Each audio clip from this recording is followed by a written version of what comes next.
On the 15th of March 2020, something very strange started doing the rounds on Facebook. A series of 6 images appearing to show a large ape-like creature peering through the bottom of a window. It quickly caught the attention of the Bigfoot community, and for good reason. The pictures were clear, close up, and in my opinion some of the most compelling evidence the community has seen in years. But things are rarely as they seem, and in this case in particular, the state of affairs takes a dark, sinister turn. The photographs were allegedly taken in Bailey, Colorado by a man named Scott Yeoman. They were accompanied by the following story, which I've abridged for this video. Okay, so here's the story with my photos. So my wife and I bought 11 acres of land in Bailey, Colorado. We built a foundation of cinder block that is 3 foot 6 inches above the ground. The land is mostly hard, packed dirt and large rocks. After we moved a modular home there, we lived on and off there for 2 years while we got it ready for permanent residency.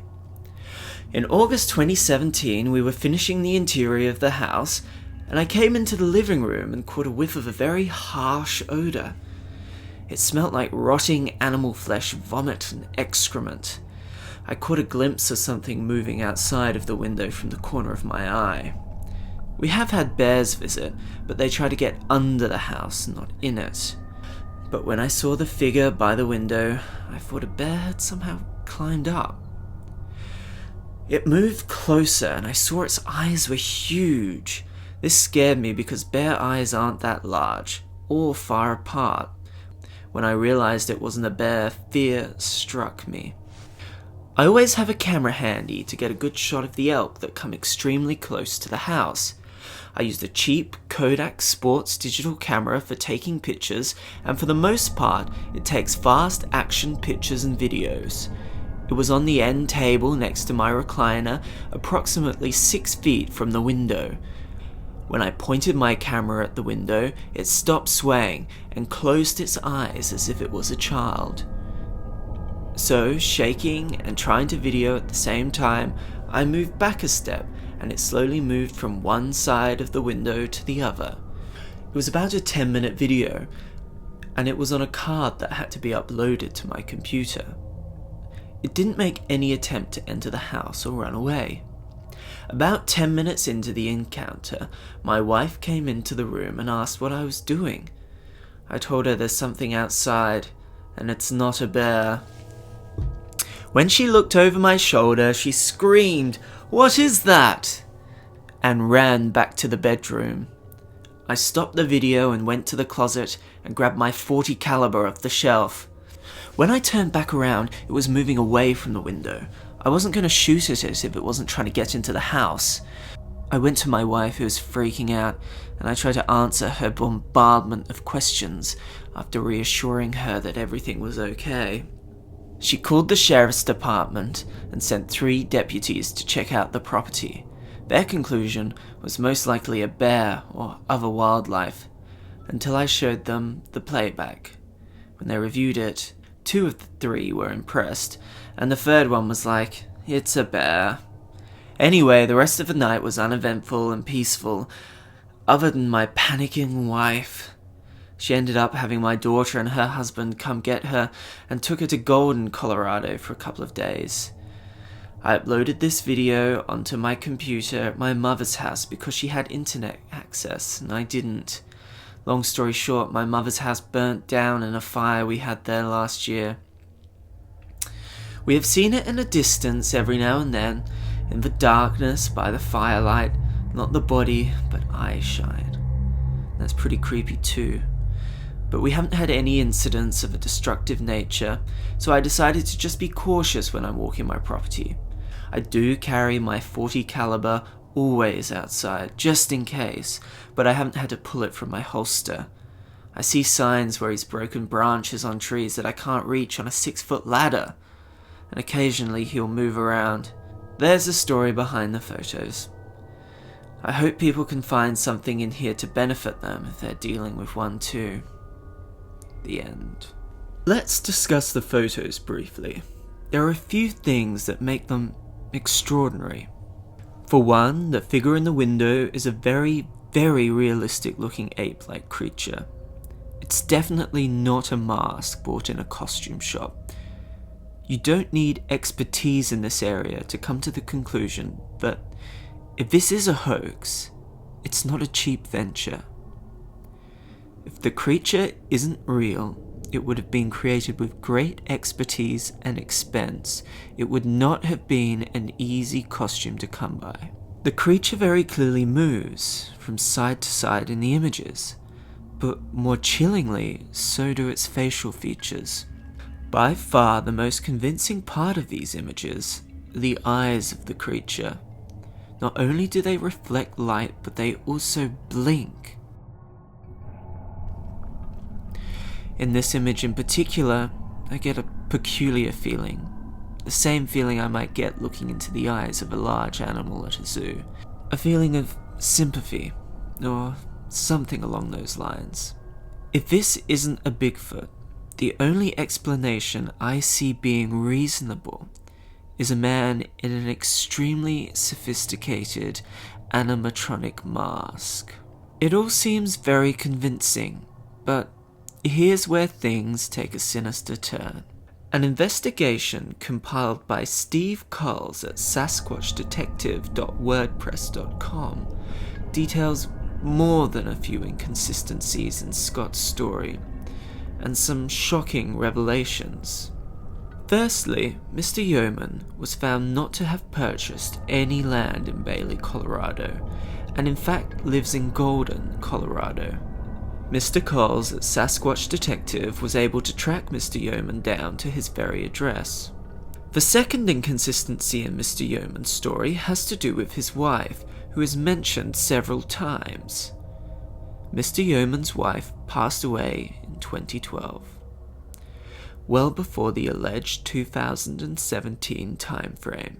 She was born in Kokomo, Indiana, on September the 10th, 1961, born Angela Ann Crotty. Her place of death was LaSalle, Colorado, on December the 18th, 2012.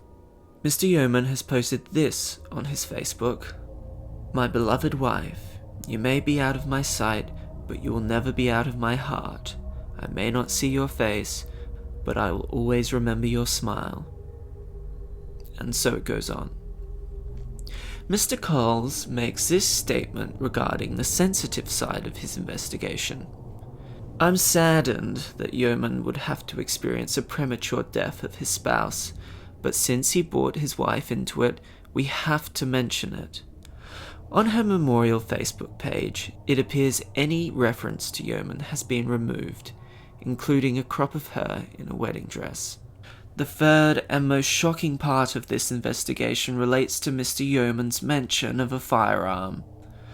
According to Colorado Revised Statutes CRS 812-108, a felon cannot possess a weapon. This would include any type of gun or crossbow for hunting or any other purpose. Mr. Yeoman is in fact a convicted felon, arrested in 1992 for child molestation in Howard County, Indiana. Mr. Yeoman was sentenced to 1 day shy of 6 years and was released on the 30th of September 1994 after serving 2.5 years. So, can we trust Mr. Yeoman's account from the evidence presented in Mr. Culls' investigation? I personally find it quite difficult. Mr. Culls continues. One question that kept prevailing: how did he do it? Well, in investigation, you don't always get every single element of a crime. You may not get the stolen money recovered, or the murder weapon, or a motive. Heck, some murders you don't even have a body.